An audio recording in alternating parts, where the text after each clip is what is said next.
A very good evening and welcome this edition of the Fourth Estate. Charles Mangu Shampagi, and tonight we're keeping it purely Fourth Estate. So let me first introduce my colleagues before I introduce the topic we'll be discussing tonight. Starting with Ivan Okuda. Ivan, always a pleasure to be with you here. Thank you, Charles. I'm profoundly humbled. Good evening, Uganda. Ivan is a journalist with the Daily Monitor and a law student at Makerere University. Angelo Izama. Angelo Izama is many things. He is a political analyst, he's a journalist, and you at some time interested in regional security issues. You have been interested in in oil and gas which issues. is a regional security issue. Yes. Very nice to have you. Thank you. For a second, I thought you was going to say something like Shaka Sali. Greatly humbled. And I'm profoundly humbled. Ivan. For a second, I thought you were going to. It's always healthy to learn a thing or two from the elders. I was watching an interview yesterday, and someone said, like I would say, "Welcome to the Fourth Estate," and the guest responded and said, "Same to you." I am profoundly humbled. Honor Peter Ekomolite, Corporate Affairs Director of Nile Breweries, SAB Milan. Good evening, Charles. Welcome to First Estate. He's also my former MP. Gentlemen, we just ended the Olympics in Rio, and Uganda is walking out without a medal. We won a gold medal in the 2012 Olympics. 4 years later, we are unable to defend that gold medal or win any other medals. Now, the statistics for Uganda, for Team Uganda, are shocking, if you'd put it that way. We sent in a total of 21 athletes. A team of 21 participants in the Olympics, medal hopefuls. 16 of them were in athletics, track and field events, 2 pugilists or boxers, and 2 swimmers. Uganda's last medal hopes faded just this afternoon when Solomon Mutai emerged 8th out of a pack of almost 140.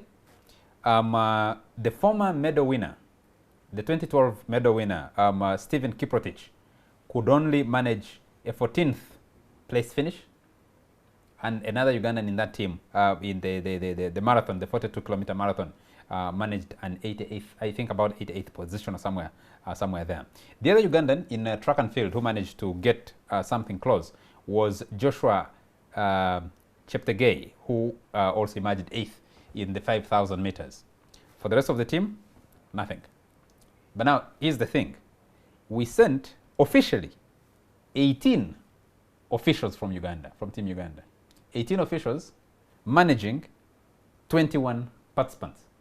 I am told the unofficial numbers are much bigger than that because we had some cheerleaders, so-called tycoons and other people. What exactly is the problem? The question you're asking is, we have a new Minister of Education and Sports. Can she work to deliver medals 4 years from now? Let me start with you, Ona. These are people you have worked with. Why are medals so elusive and they fall like rain in a desert?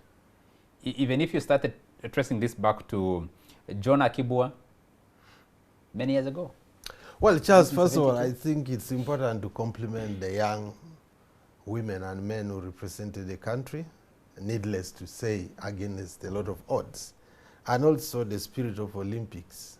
It's not just about winning, it's about competing. So the fact that our young people went and have completed their various events where they are competing is credit to them. And there were a lot of disgraceful acts. Some people were arrested for rape, some for selling tickets. So at least we escaped any negative publicity. When it comes to performance in sports, I think I think this all blame should go to all Ugandans, in my view. Just hold on. Yes, we're a sporting country. Ugandans definitely love sports of all types. But most of the time, we truly pay lip service, if there's such a thing in sports. It's obvious that winning is a mix of talent, the right conditions to train in, that's facilities, and ultimately money. You know, you must be able to to meet all the conditions. You must be able to travel in time. You must be comfortable. And these Ugandans are competing against people who are clearly absolutely well facilitated. And it's not about race. Some people may argue most of the people who are winning are black people like us. So clearly, if you wanted to argue on race, then actually there is no reason why Africa would not be on top of Olympics. But it's all down to ability. So why would I say it's down to Ugandans? To me, principally, every sport can, first of all, succeed if it has fans. Just all fans who are not just there to say we support, but they must be willing to pay for being a fan. When did you last know of people going to watch an athletics competition in this country? Most of the time, these competitions take place in Nambole, and they hardly any people in the how in the should pitch. these things follow one another? Let me put the question to No, for me, just hold it a moment, because I can see where you're taking us. No. Let me bring you in want to Angelo. blame government for me? Let me I bring don't in want to Angelo. agree with that. Medals in this country fall like manna from heaven. Accident. The medal that John Akibwa won was won by accident, almost. I know sportsmen and women will disagree and say he'd been prepared by the police force, which was a lot more organized then. In 2012, the Uganda Prison Services, to its credit, claimed credit for the Kiprotich medal because they were running a program that was intended to develop these athletes, or so they told us. And someone joked this afternoon when Kiprotich performed poorly in the race and said, you see, they promoted him, gave him an office, gave him a Pajero, and the guy has actually added some weight, so it wasn't conducive for him to continue training to deliver a medal. And is there a mismatch between the investment we're making in athletics, for example? And you can extend this discussion to cover questions like creating jobs for young people in this country. You can extend it to promotion of tourism, where we think that will employ certain people. You can extend it to discussing Border 2010, because you have a large pool of talent, a large pool of energy, a large pool of young people. Are we making the right investments as a country? So in summary, is potential, Uganda's potential, enough anymore? Because every time you hear government officials, including former government officials, they are always, especially those who worked around State House, they always or in Parliament, and those who are smart enough to dodge a question like, can the president's wife deliver gold in 2020, a year before the We shall general cross election? that bridge when we reach it. Because I think what Onafido did was, like, with the depth and the suave of someone who deals in public affairs, a politician and a former journalist, he sidestepped and redirected the discussion. Your discussion. Yeah, but I think it's valid to ask the question: can the new minister for education overcome that efficiency problem? In other words, go beyond simply the potential in these areas. So Ivan and I write a lot on the energy sector. If you apply the efficiency question outside of sports, Uganda has got what you call pockets of efficiency. Islands, we refer to them. You see them in URA, you see them in Bank of Uganda, Ministry of Finance, to a certain extent in the Ministries of Energy, some of it in the military. Since I volunteer with the prison service, I would say some of it in the prison service. Because some of it you find now in KCCA. Yeah, and they're isolated and asymmetrical because they don't have the greatest impact because they happen in that isolation. In the prison service, you have got a culture, actually, an institutionalized culture of recruiting across the country and then offering people who have got talent in sports, like Kiprotich, the opportunity just to focus only on sports. So if you look at the military games, the prison service actually does pretty well in those military games because they have got people who, if they perform well in sports, they train exclusively in sports. They're not doing other things within that service. And once they meet their quota in representing the Uganda prisons, that's all they do. So you could add that to those islands of efficiency. The problem I think that Uganda faces, and why I think Honorable Kataha may have a challenge with guaranteeing gold in 2020, even if that may benefit her politically, is that efficiency is not something you stumble into. It requires long-term investment. I was listening the other day on Apito to a scoping study which the BBC was discussing. These academics came up with a matrix. What predicts the medal table in any Olympics? One of the things they talk about is like consistent investment in sporting facilities. It does help to have hosted a major sporting event. That's one of those predictors. Money in sports is very important. So if the Honourable Minister were to guarantee that in the next 4 years, one, that there will be a revival in and rehabilitation of sporting facilities, and additional investment and focus, bringing talent just to concentrate on this job alone over time. Some motivation for medals, because you know Ugandans will put in their, throw in their hat where there is Mfunaism, you know, where there is something to earn. You can guarantee those medals, but I think that they are not enough. You need. Please, before Ivan comes in, I wanted to have a rejoiner. You know what? I concede. Please, I concede to the. I know you want to turn this table on government. I'm saying, Angel rightly says, you need to put money in sports, but we all know across the world, money in sports is largely from the private investors. And what are they following? They are following crowds. That was my first major argument, that any sport without crowds will not attract money. What do the crowds follow? So the crowds follow excitement. The money follows crowds. What do the crowds follow? It's egg and chicken. Egg and chicken, It's really. a fair question. Yes. You are in politics, you are in the business of manufacturing crowds every 4 years. Yes. Why do you think it's not possible to manufacture No, crowds? no. I mean crowds which are voluntary. Are you saying these crowds are rented?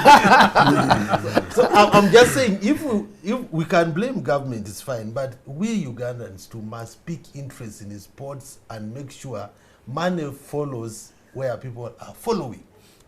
Yes, and the question, you're in the private sector. Yeah. The question I would still ask, what do the crowds follow? If you don't fix what the crowds need to follow, I mean, if you find the number of Ugandans following the English Premier League, if you find the number of Ugandans who were cheering on Kiprotich in 2012, just 4 years ago, the crowds are not absent. The question is, I think what is being done to recruit the crowds, to maintain them, because successful sports people will attract crowds to follow them. If you don't have them, it can't be the reverse. Let's just have Ivan pitch in here. What's the problem? Well, Mr. Napito wants to deflect the attention away from leadership. And some of us who are obsessed with the question of governance and how the governance of this country plays out, think that is where things start and possibly even end. To the extent that Mr. Napito wants Ugandans to pick interest in sports, but does not want to advance the argument for government to pick interest in sports, I think for me is quite intriguing. From just the budgetary allocation alone, you can read government commitment to the sector. I was looking at the 2011-2010 financial year. Sports was allocated about 5 billion shillings. In the same year, the Kenyans allocated about 23 billion shillings. In the same year, the Nigerians... Kenya is a big economy, a much big yes, economy. but in terms of the Nigerians allocated about 146 billion shillings, equivalent of Ugandan money. But if you're to do the calculations, you appreciate that in terms of even the national budget, 146 billion shillings is quite a substantial investment. And the dividends are there to show for countries that have had... What do they get out of it? Nigeria, I have been looking at the medal table. Hosts Brazil if they were not saved by winning the football gold medal yesterday. Through a penalty by Neymar. They would almost have walked out with nothing. Yeah, but if you look at the Nigerians, they walked out almost with nothing. They are not anywhere on the medals table. They got a bronze. But also, they got a bronze. A young lady from Burundi, at least. Burundi had a silver medal in the women 800 meters race, and they also had, I think, 2 athletes in the marathon, which is significant. And you wouldn't put the investment that Burundi has made into any different from, I mean, it would be worse than what Uganda has put in. I read an interesting article by Mark Nemanya, who is the sports editor at The Monitor, and is covering the Olympics that ran sometime this week. And his argument was medals are not won in Rio de Janeiro. They were in processes that happened so many years before the real Olympics. So possibly we're even too late for the next Olympics, and possibly even the next, because you need to have had the culture of investment in the sector, so much as to nurture the kind of investment in the context of interest from the public that Mr. Nepito is talking about, but also to be able to identify, nurture, and allow talent to flourish. What happens is, many of our sports people, like indeed many Ugandans outside even the sports sector, essentially struggle on their own. It is survival for the fittest. You don't have a sense of leadership and specific interest to say, this is what the country wants to focus on, and this is what we expect to get. And possibly, if I am Mr. Museveni, and for the last 30 years, my preoccupation has been, 1, power retention and extension, 2, power retention and extension, 3, power retention and extension. If sports does not play a very pivotal role in that equation, I'll possibly not give a very significant attention to the sector. How would sports fail? Because if you see the cultic following that Ugandans, the admiration that Ugandans showered on Kiprotich for his Olympic gold medal in London. Yes, but those Ugandans do not matter in the equation of a regime that derives its power not from necessarily the popularity of the masses. I want to disagree with Ivan. But from sure. I want to disagree with you, because I think that in the public imagination, the way we define success matters. There's a moral equivalent to sporting success, which is that it is pure, it comes from individual effort, and it is not tainted by some of the things that affect other forms of success. Think about it like this.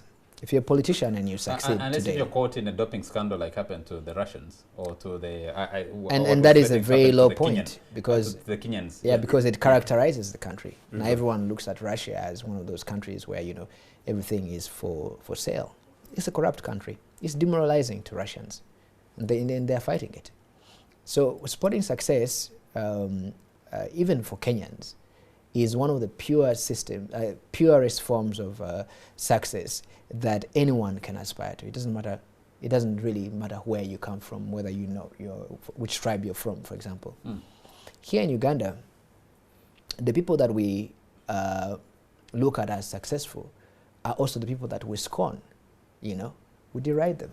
You see a guy, you know, the other day he was just one of you. Then, you know, 2 years down the road, he's calling himself a tycoon. He's putting up buildings. He's running around with young girls. We celebrate him in the tabloids, you know, but we also despise them. We look at our politicians. They lie, they cheat. They the equivalent of those Russians who have organized doping, you know. These guys are not people that we respect. In fact, I think that one of the challenges the media faces is that from time to time, we have to present them as respectable people. And the politicians are the worst of the lot. The ones who are at the pinnacle of leadership now, not only, like Onapiro says, manufacture and rent crowds, but from time to time they want to rent our respect too. You know, they want to pay for it. They want to launder, basically, our respect. And they don't get it. And they are frustrated by it. So I think that if someone really creates a system, and sports can offer that opportunity, where young Ugandans from anywhere can and pitch themselves, and you say, oh, this is the road to to Tokyo, is it? In the next Olympics? The road to Tokyo. They were supposed to be going to Russia, weren't they? The road to Tokyo is for the taking. Ugandans will throw themselves at it because I think sports can capture the imagination. But Ona, let me come back to you. If you're looking at this from a purely economic perspective, or even from a political perspective, one of the most efficient ways to get people to believe in you, to support you, to agree with you, is to facilitate processes that take away Ugandans from their normal frustrations.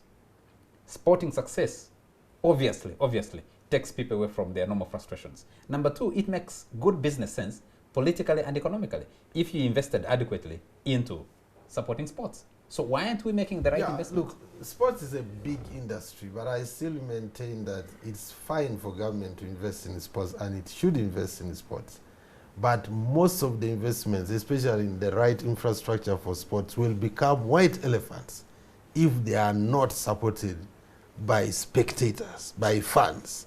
Because, for example, let's take swimming, where I don't know how many years it will take for Ugandan to win a gold in swimming. You must have a community that believes in swimming, that can go and watch swimming at a local level. The swimming pool, if it's constructed, must be used and not gather some algae.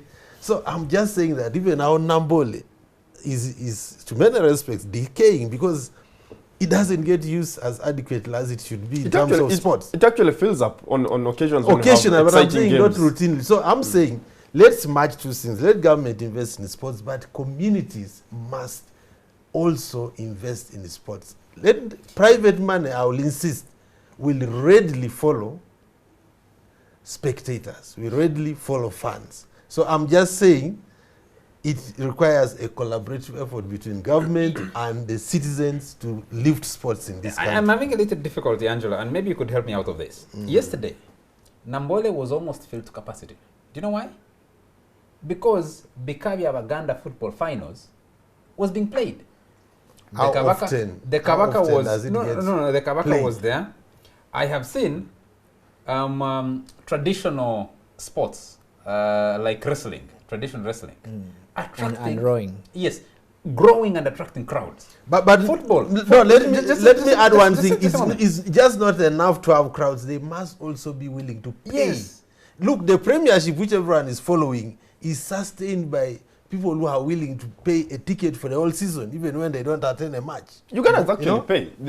The times Nambole fills up, the tickets are I've given talked out to people. for free. If you want to go to sports, I've talked to people who are familiar with the football clubs in Uganda, and most of the time they are struggling. And you've seen the papers, they are struggling to go and compete in African club championships and whatever because they don't have enough money. If they had a huge following amongst their fans who are willing to fill the stadiums during ordinary matches, would they be struggling? Angela, and this is what I was asking. You're not going to hard people. You're not going to preach patriotism for Ugandans to support Ugandan sportsmen. There must be a pull factor. And that pull factor can only be mobilized by government initially investing in sports facilities. When Kiprotich won in 2012, he asked, build a high-altitude training center in Kapchorwa. Government said they're going to build a high-altitude training center in Kapchorwa. Today, I do not know what is there. I once proposed to the government, actually, across two presidential terms, for them to do a tournament, basically district by district tournament, that would culminate in a large project for a national training center for football success that would be permanent. Of course, being that I was in the business of human security analysis, my intention was, because these guys put so much pressure on us during elections, for there to be a moment when Ugandans blow off steam. So instead of attending political rallies, they would attend these football matches. But you heard about the football team from Arua. Yeah. Onduparaka. Onduparaka. and the excitement it caused. It did not have any problems raising money. Are you sure? Gentlemen, Yes. let's pick this It up. didn't have any problems Let's raising pick money this because up. Hold your thought there. Let's pick Yeah. this up after a short commercial break. We'll be right back. Welcome back. Welcome back to the Fourth Estate. Yeah, you're still watching the Fourth Estate, and we're discussing Uganda's dry attempt at getting medals from Brazil. One, I think it's a fundamental mismatch that you send 21 sportsmen and women and 18 officials and expect to come back with a lot of medals. And this has been a debate that's been running for a long time. We sent the wrong football coach to Brazil. One of the things, no, not football coach. The wrong boxing coach to Brazil. They arrived in Rio and found the guy wasn't the right guy. Should have been So, there. Charles, everything is just wrong. You have the wrong ministers. You have the wrong people running the sports associations. It's a crazy affair.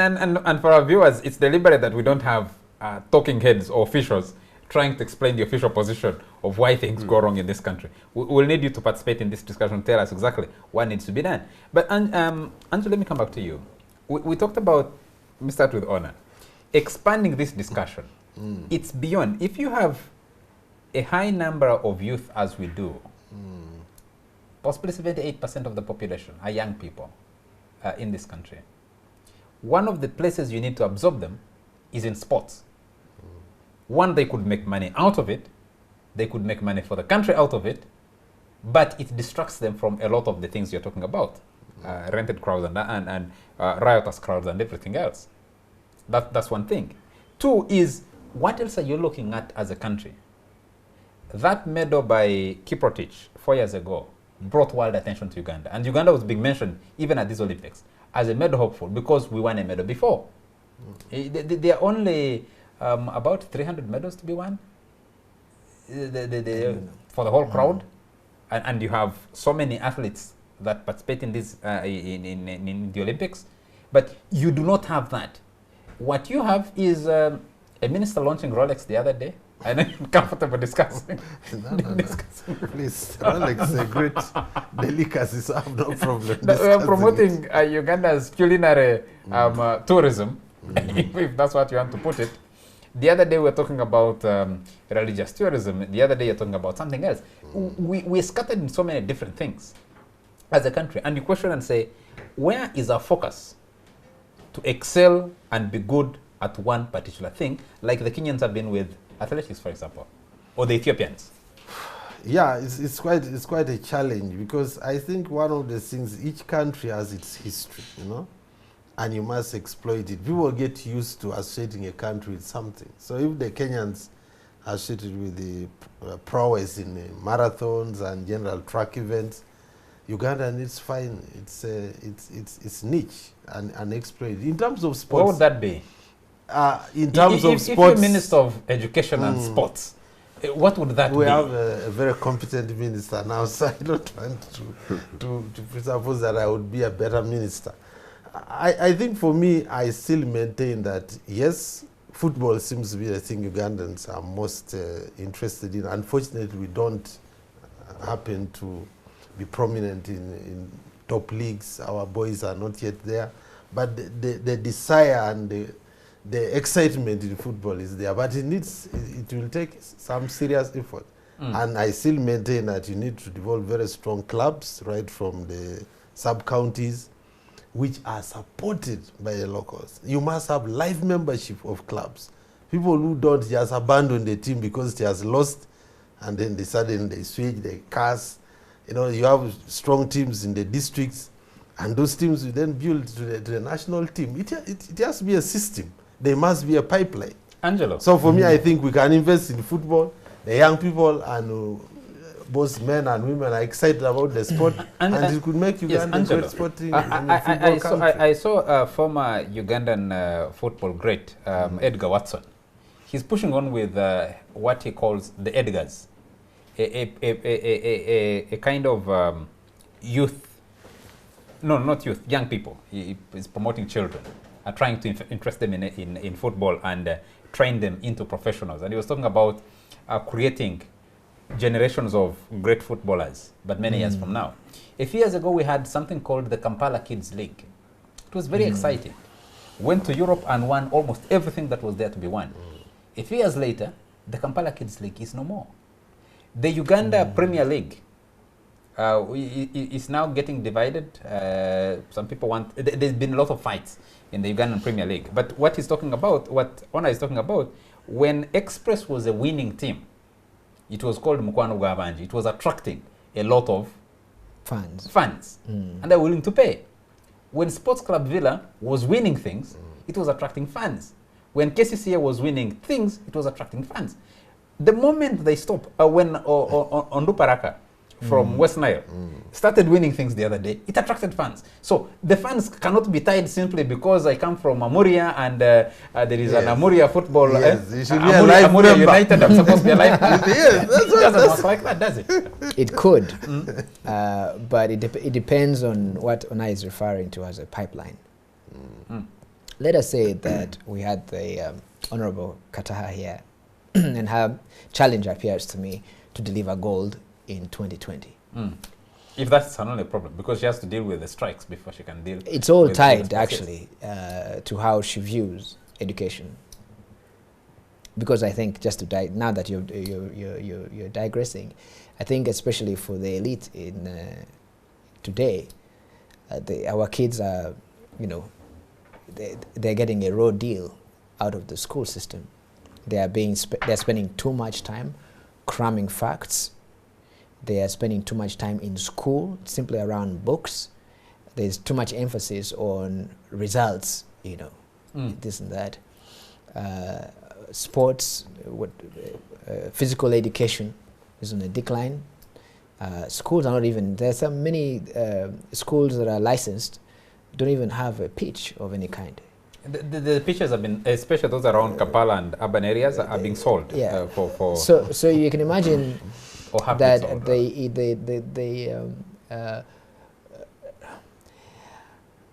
the impact of corruption is that it has extended to really hollowing out many of these things, including even our intelligent response to what children should learn. And then you've got childhood obesity now, especially in amongst the affluent. These are all problems that, if she conceptualizes as urgent, then you can think about the next step, which is, how do you inspire the school system in a different direction? Now, assuming that you're her advisor, and we have at least a former advisor here, and you say, okay, let us say that Japan in 2020 is not a distant dream. Let us be, let's inspire ourselves. Put in $1 million into an effort like that. We say every district, we shall focus on football. Let every district prepare for a tournament lasting every 2 years in a circle. Everyone who graduates from that tournament will take the best out of them, put them in an academy, and contribute to a national team. This is an effort. At every stage of that pipeline, there are benefits. We shall rehabilitate pitches, we will give football, we will encourage students with bursaries. It is possible to imagine that is something that can happen. Now, and it doesn't matter which party you'll vote for. And it doesn't matter which party, though, of course, I imagine that the balls might be yellow in most of the pitches for obvious reasons. But this is something that is possible, it can be done. Now, when we supported our friends to do a national academy here, the Kampala Kids League, I'll tell you the problems. Like, I personally had to go to government offices to lobby for promises, for land titles, for the academy where it was supposed to be based. But, corruption being such a national addiction, every step of the way was a stumbling block because someone wanted a little money out of the deal. If there was money on land, there's procurement of this and that. We've become an enterprise of general corruption. I am sure that the new Minister for Education may not have that kind of challenge pushing the government because she has got obvious protection. And I think she can do it. But I would really remain skeptical about the lengths to which she can push through for gold in 4 years' time. Can we win some gold in 4 years? I like, what needs to be done? I like Angelo's emphasis with the role of the new minister, because that presupposes we know what exactly she was assigned to do.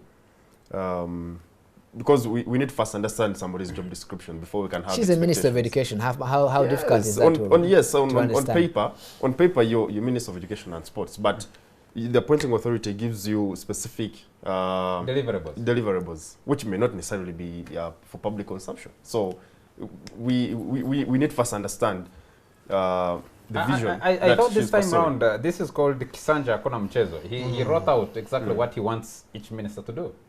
Yes, but I have read the document that spells out what he expects and points some of the individual ministries, the general document.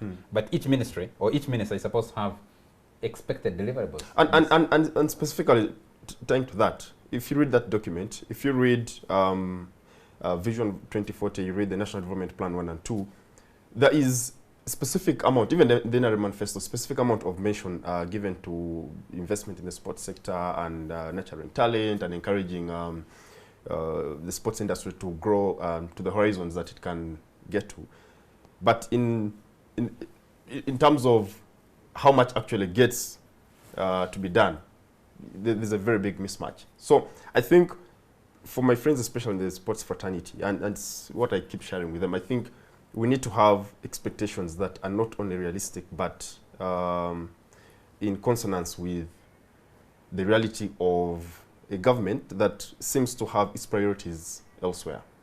If you read that document, which I've also read, the President's address to Cabinet and his deliverables, there's little, if any, mention to the sports sector, essentially because, and the President is not shy to say, he's currently obsessed with infrastructure, rightly so, reducing the cost of doing business, more investment in energy, and trying to fix the aspects of the economy that need to be fixed as early as yesterday. And in that outline of the vision that the country should be pursuing, there is very little mention of that which we think the country should be pursuing in the context of sports. So if I'm interested in sports and I'm an athlete looking at the next Olympics in Japan, I do not map myself in that equation. Yeah. Not yet. Because the minister hasn't made pronouncements. No, that she may be making but at least the president has done. The show. I've read the president's document, and I think there are quite a lot of inconsistencies in that document.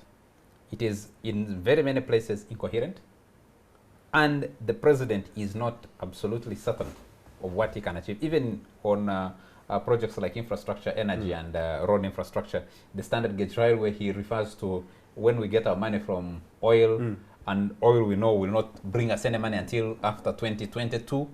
So if you're talking about that as a plan for these 5 years, I think there are many things that we could spend a whole show discussing absolutely the president's document. But the question is, how do you deal with, some people have called it the youth dividend, to get something out of these numbers? I think one of the oldest medal winners is 58-year-old. I think he won something in the marathon this evening. The second last person to cross the line is 39 years old. And you have a very young country with a lot of youth, with a lot of talent. The question is, how do you harness that talent? And I haven't seen much being done about what Kiprotich asked for and was offered, the High Altitude Training Center. The last that happened was the Minister of Education and Sports Emeritus. Yes. Jessica Lupo went to Sebei and presided over what appeared and was widely reported in the press as the launch or groundbreaking of that.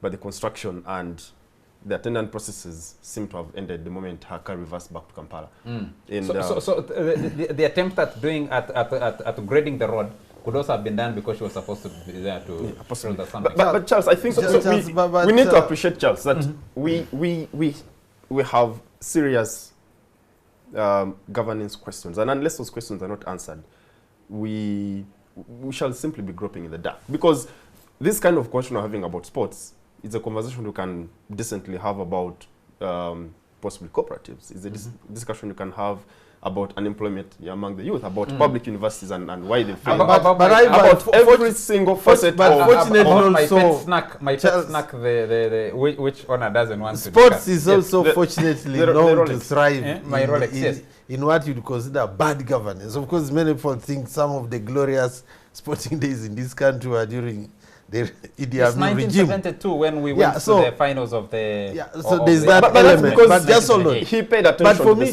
I think just it's actually sad that for so many years we have recognized the weaknesses of government, and we still keep on putting a lot of faith in government, even on things like sports. Sports is now an industry, and the beauty of sports is that when you make your money, it's your money. It's clean. So for me, if we can ask for anything from government, I really want to emphasize, let it be to facilitate private investment in sports.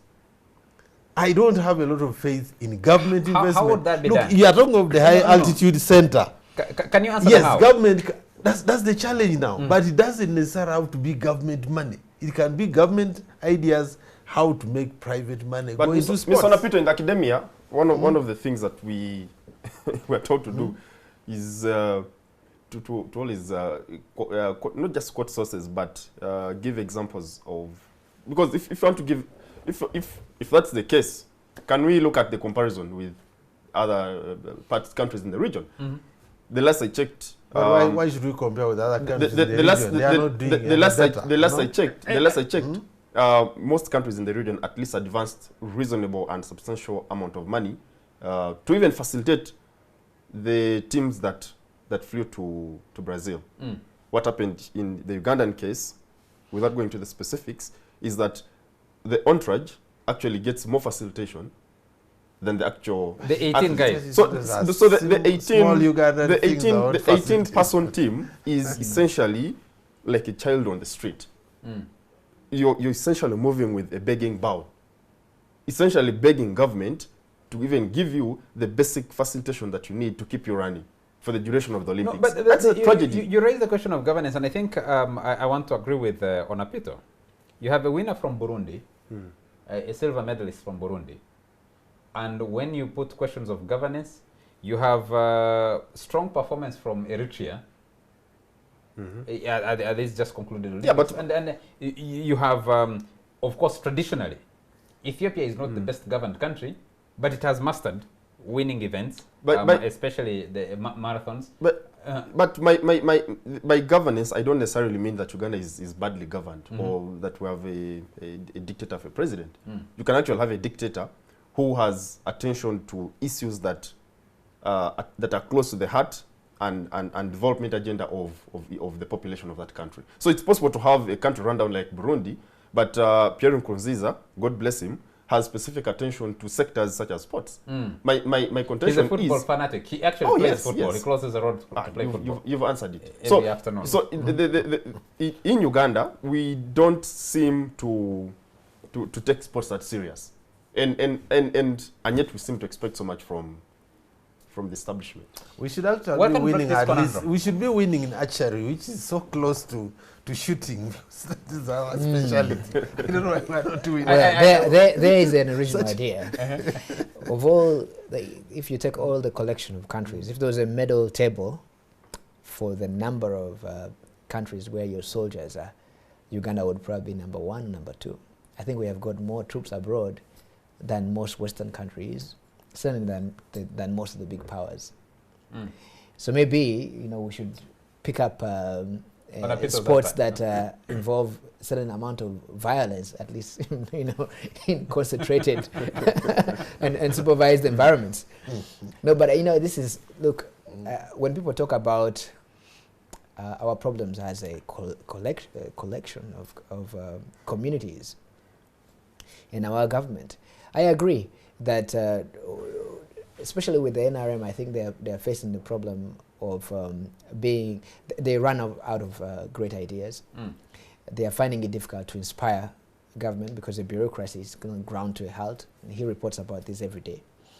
And then they're dealing with a major contradiction, which Charles, you raised. You know, you have got not just a young demographic, but a young demographic that generally is associated with optimism.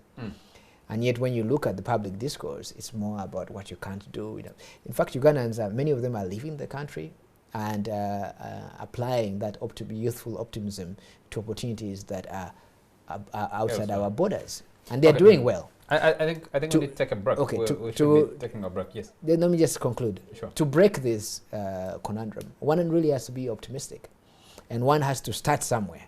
And I think that because it's a practical matter, if the government chose to put a deadline somewhere and had all Ugandans in that deadline, because Ugandans are so accustomed to investing where it seems like this is the trend, people will come to sports. Okay, let's take a quick break, and when we come back, we'll be picking some feedback from our viewers to tell us what is government involved in. Maybe that's the question we need to ask. What does government do? Because you said, is it in health, is it in education, is it in sports, or where is it? Maybe that's the question we need to ask after a short commercial break. We'll be right back. Welcome back to this last segment of the Fourth Estate, and we'll be taking feedback in this last segment. So let me start with some messages that came in on my phone. Ladu says, as long as sports does not destabilize the status quo, which is political survival, it will not get the kind of attention it deserves. Another viewer says, the regime is too busy struggling to keep itself in power to notice potential which it could build on. This is from someone called Tumusime. Ona wants to respond. Let me first take this. Someone says, I believe Uganda needs to recruit and develop young talent for specific sports disciplines. And we need to field or send to Olympics as many athletes as possible. Out of the many, there are more chances of coming back with a medal. It has worked for teams like the United States of America, China, Russia, etc. But if we're spending the number of, officials as we are, definitely there will be no room for sportsmen and women to compete. And then someone has a very, very interesting take. He says, in Uganda there is no, he says there is the Nalubale medal, we have the Katonga medal, we have Sijui, the Luwero medal, we don't have a deficit of medals. Golden Jubilee. In Museveni is Uganda, so forget about this Luwali about medals from Brazil. On 9th October, we shall be giving more medals than the Olympics at Rio. We have more than enough. And someone was correcting, no, another person says they agree with Onapito, says because Chameleon and Kansime didn't have government help them create the crowds that they have. Let the athletes attract the fans and money will follow. Pablo and Mr. Mpamire and Kansime are globe-trotting, creating markets of fans. They don't need government support. And then someone has corrected me, says it was not Bikabi Abaganda, it was rather the Masaza county football tournament that the Kabaka presided over yesterday. And then he says, golf in Uganda is very well sponsored, but it doesn't have fans. Are you sure? Golf has its fans. Of course. Yeah, but it's not crowd. I was going to say, Charles, golf is... Charles, I've not seen you. You know, a crowd is not necessarily only numbers. It also matters within the crowd. Golf is largely you know, a social club of elites and... Angela is saying he hasn't seen me at the golf club. I'm told you need some qualifications to make you remember I took 2 quarters of golf, and I think I do have clubs. But it's a very interesting game if you pay attention to it. I encourage you. No, because it's one, for economic reasons. I think I should be registering at the Toro Golf Club, one of the oldest and most successful golf clubs in the country, so that it can allow me access to the Kampala Golf Club and the other clubs around. Well, at least now you have figured it out. Yes. On the general question of can, first of all, I don't want to be caught up in the depressing pessimism that things don't happen. And okay, first of all, bad things happen when governments are involved, and nothing happens until the government takes a lead. Obviously, as a practical matter, the inspiration could come from anywhere. The dramatic rise in comedy is not something that is unique to Uganda. It's been pushed, I think, largely because you've got devices now in your hands and you can access comedians anywhere you are. So we have Nigerian music, which we all listen to now because we have access to it. I think where innovation is at stake, it could be inspired by anything, government and private sector included. That's why I disagree with Onapito here, that it only takes the private sector to sustain. I think it's a very pessimistic view of how... Is it pessimistic? Yeah, That's the most optimistic, No, because it's not resigned to government. No, but that's what I'm trying to say, is that don't condemn government simply because, you think that the performance has been below par. It could be that tomorrow you are the president of the country. Then what happens? I will still give you the private sector. Well, I'll be very happy. My question to Honor would be that I have seen the private sector in this country make efforts to invest in sports. Yeah. The company you work for, Nile Breweries, spent billions of shillings trying to prop up the Uganda Premier League. I think... No, we still support the cranes. Yeah, now you support... Namutima. Yes, you support the cranes. Airtel is supporting the cranes. Other people are trying to... The private sector tries to see both, opportunistically tries to see opportunity where the crowds are. Yeah. But I think behind that is a feeling sports is successful, is a very... has a lot of potential the world over as a driver of brands. The question is, what goes wrong? When does it go wrong?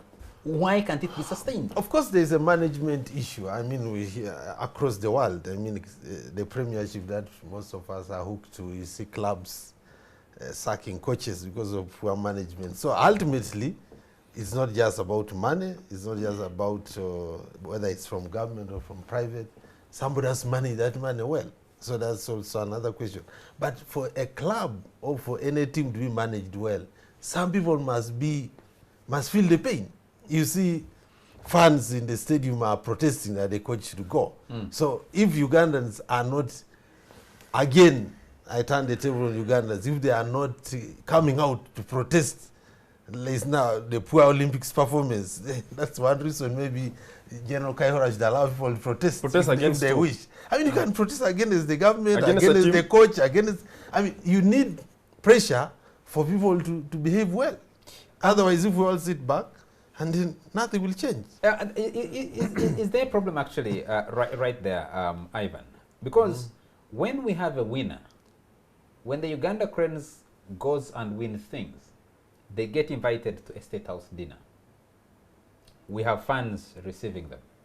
When Kiprotich wins something, when Nzikuru wants something, you have all this attention. They get called to Parliament, and Parliament honors them and stuff like that. Now that we haven't won any medals, they'll come back and disappear back into the crowd. And we'll forget about it. And then we'll wake up in the middle of the 2020 Olympics, and you will see people actually towards the last events where someone emerges a winner. That's when you realize, hey, we even had representation. I think something fundamentally wrong. That doesn't give me a headache. It's possible. I won't say human nature because I've not. I don't have enough evidence to suggest it's human nature. But I can attempt to allege that it is the nature of Ugandans. Tomorrow, if Charles, you appointed Minister of Information, you will see how many more friend requests you'll get.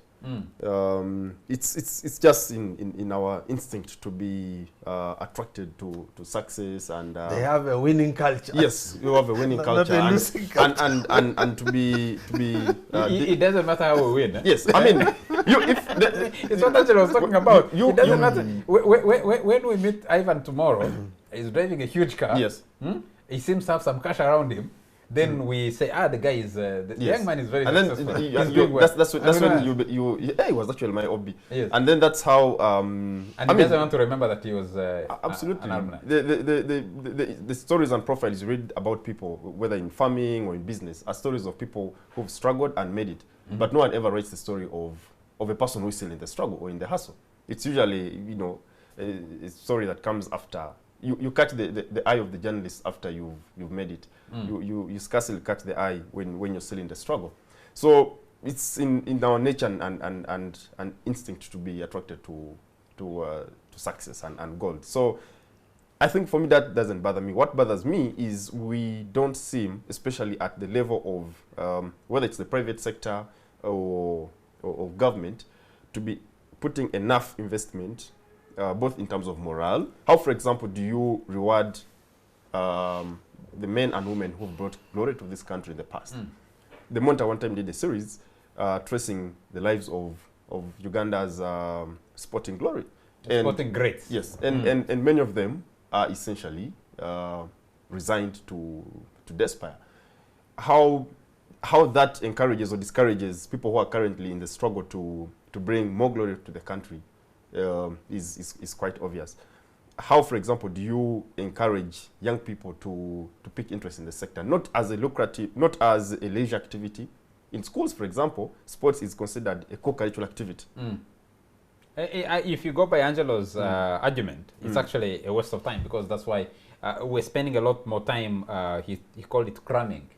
Yes, things there's perhaps for only one school that I know, St. Mary's Chitende, owned by Lawrence Mulindwa, who was formerly president of FUFA, that has a specific attention within the curriculum of the school paid to sports, whether it's netball, basketball, volleyball, and football. That you have a team of young men and women, school fees fully paid for, and all facets of expenditure during the school life taken care of by the school, and every investment made to make them the best they can be. And that has brought tremendous success for that school, to the extent of winning medals outside the country in the regional competitions. So I think the Lawrence Mulindwa, St. Mary's Chitende model, and you see, Lawrence Mulindwa is not government. the Edgar Watson model. Well, if years ago you'd have talked about a school like Chibuli, Kawase, when Haji Kawase was there, he was quite passionate. If you talked about, there are places, I think there was, I don't know if he's still alive or not, there was a Father Ryan at St. Leo's College. The individuals who had the love for sports and who design their schools and the school schedules to make sure they accommodate. There was a time when schools like yes. Soka College Mwiri were famous for cricket, and they were defending champions, competing with Old Kampala. Now Chitende is possibly the reigning champion in school football. There was a time when every sport had a school that could claim the trophy or the glory, but that seems to be getting to west. But that, of course, essentially extrapolates the conversation to the running down of institutions, including schools and public universities, so much as to bring them to the level of paying less attention to not just academics, but also to activities that we consider co-curricular. So it's a whole hodgepodge of a governance gone bad. Angelo, governance gone bad. In Kampala, we did well with you at the Monitor when we were doing those series about school grounds being sold, especially around Kampala. And you'd reach a point and ask yourself, in a city that is growing and expanding like Kampala, you talked about growing levels of obesity among the so-called successful families. Childhood diabetes, for example. Childhood diabetes. And you're looking around and asking, where are those facilities that can encourage even some light sporting activity for health reasons, beyond winning medals? Since we have enough medals from Katonga and Alubari. Look, I think that the real challenge here is, of course, how corruption has hobbled institutions. But I consider it a moral challenge. Because you see, the moral equivalent of corruption is the ability to get ahead by cheating. And where Ugandans celebrate the success of the corrupt, they are endorsing the methods where you do not actually earn what you have. And if you take the class of people who we celebrate as rich and affluent, because they haven't earned what they have, or they have acquired it through trickery and through cheating and other forms of corruption. The moral equivalent is that they do silly things, like they drive cars which are too expensive and break down on our roads. They collect trinkets, including medals that don't mean anything to them, in their houses. They're in the business of trying, in my view, to purchase approval for that which they have illegally acquired.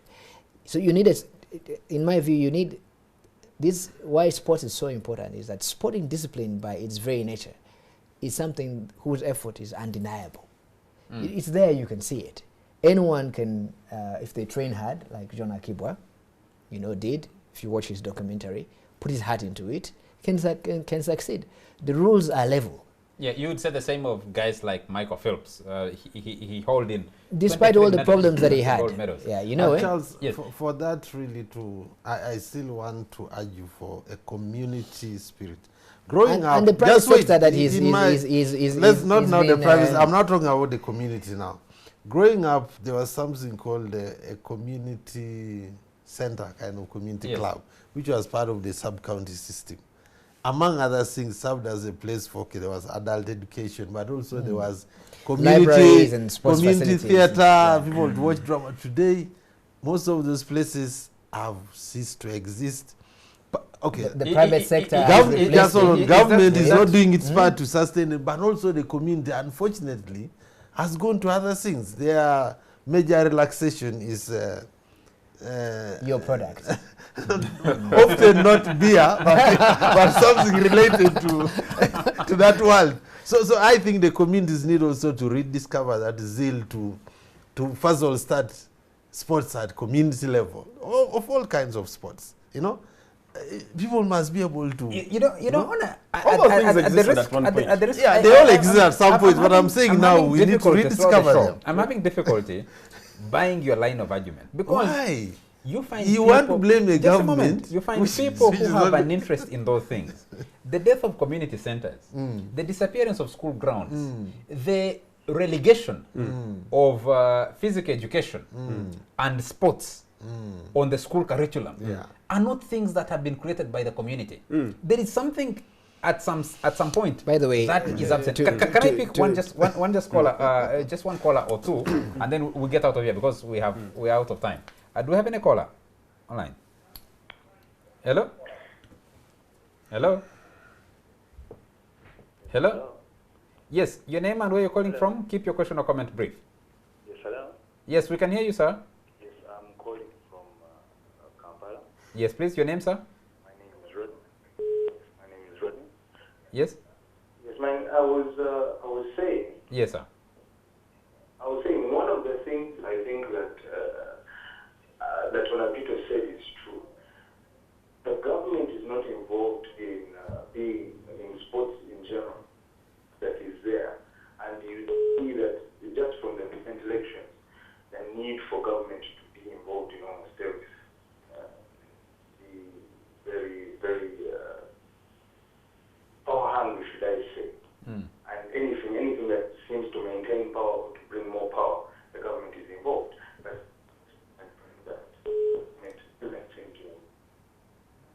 Thank you. Let me just pick one more caller. Hello? Yes, please. Hello. Hello. Your name, sir, and where you're calling from? Hey, this is Sekatawa. Yes, Sekatawa. I'm calling from Uganda. Sure, go ahead. Yeah, Uganda's Yes? one thing called the project. So these people just looking at projects, time comes and those people put in money and somebody has come with a project, you see people struggling to be part of the project. So unless projectism is taken out of Uganda's seats, we shall not move away. Okay. Thank you very much. We just have to stop it there because we've pretty much overshot our time. So let's bring this discussion to an end. I'll allow you gentlemen to have your last speech. Let me go first. Yes. Because I want to put Peter's obsession with the private sector in context. There cannot be an efficient private sector without proper regulation. That is where you need the government. Government simply sets the rules for private sector to succeed. It doesn't succeed in a vacuum. And we are saying that that vacuum, you know, is right now not properly filled. The state has to be an efficient regulator. That's why you can, when you go into, people who think that government is no longer required, anytime you go into like a pharmacy, the reason why you can expect drugs to be of the specific whatever, that's because there is a government. The private sector, on the other hand, by the way, doesn't have, its morality is driven by profit. It actually feeds on government inefficiencies. I think you cannot replace the private sector without having a government that is efficient. Okay. There's where you have the problem. And just tying in there, Naomi Klein, in her book, the shock doctrine, talks of destructive capitalism, and which is precisely what Angelo is speaking about. I appreciate where Mr. Napito is coming from, speaking like a private sector actors sitting in a boardroom, looking at, do we invest or do we not invest, and that question being answered in this context of how much is in for us, which is fine. But in as much as we need agency from the private sector and the citizenry, I think there is much government can do, there is much government should do, and there is a lot more government must do. Honor? Yes, Charles, government should do much more, but I still have my four-step theory for improving sports in this country. Whatever discipline we're talking, I'm saying, let there be a group of Ugandans who are enthusiastic about that sport. From there, they must be able to put their money into their enthusiasm, including buying jerseys and what have you. The private person then sees this crowd and puts their logo to it, and then ultimately an investor sees profit in the whole thing and puts their money in it, and you will thrive. I hear you. I'll be reluctant to argue because we have. When he said an investor, I think that's for me where it ended. The private sector does not support talent; it supports talent once it has already. But the guy who called, the guy who called already said it. Projectization. Yes. Very short term. The public good, which is longer term, is minimized. And the private sector in Uganda, which by the way is always now seeking a bailout from the government, from the taxpayer, is a project. How can the private sector dubious private sector dubious private sector. Our time is out. Our time is out. We need to get out of here. Unfortunately, only 3 athletes get the mention. If you follow the Olympics, you're either the gold medal winner, or the silver medal winner, or the bronze medal winner. The others don't get a mention. So in the absence of all that, I'll hear people apologists trying to say, but you see, we tried, at least we participated, we sent a team, and some guys, Mutai came very close, Cheptegei came very close. That doesn't work, actually, in this sports. You're either a winner or you haven't won. Our time is out. We need to get out of here. Thank you very much, gentlemen, for making time for the show. And thank you very much to you, all our viewers, for staying out late to watch this show. You keep us going. And thank you very much to the production crew that stays late to deliver the show to you. From me, it's a good night. Thank you.